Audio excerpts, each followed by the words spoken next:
Maruah kita lelaki ni ada pada mana? Maruah kita ada pada sifat kita ni, ada sifat kepimpinan, melindungi, dan juga kita ni provide. Sebagai orang lelaki, cukuplah cerita benda-benda yang unnecessary, layan benda-benda menggarut. Contohnya apa Contohnya kita tak fikir benda-benda kecil lah. Sekarang kita fikir macam mana nak bahagiakan mak ayah kita, macam mana kita nak tingkatkan ilmu yang ada dalam diri kita, macam mana kita nak baiki ibadah kita. Ini sibuk dengan duk pilih, nak tanya ni suka matcha ke suka kopi. Ini benda-benda yang tak payah tanya dah. Betul tak? Ni lelaki yang qawam, dia tak ada masa untuk ni.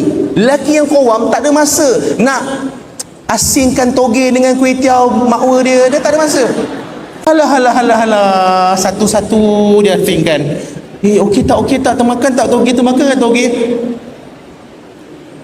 Lelaki qawam, dia tak cerita pasal benda ni dah. Dia cerita vision. Dia cerita macam mana nak bantu umat dekat luar. Inilah sifat Nabi.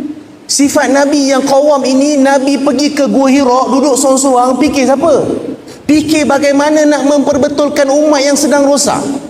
Dan kita ni adik lelaki, sebagai seorang lelaki, memang menjadi tanggungjawab kita ni malam ni datang sini untuk fikir macam mana cara untuk aku nak tolong housemate aku yang tak semayang. Itu lebih penting daripada kau tanya girlfriend kau dah makan ke belum. Itu lebih penting untuk kau tanya kenapa tak pergi kelas tadi, tak nampak punya okey tak, you demam tak, you nak makan paracetamol tak. Itu lebih penting daripada tanya benda tu. Ini sifat yang kena ada pada lelaki.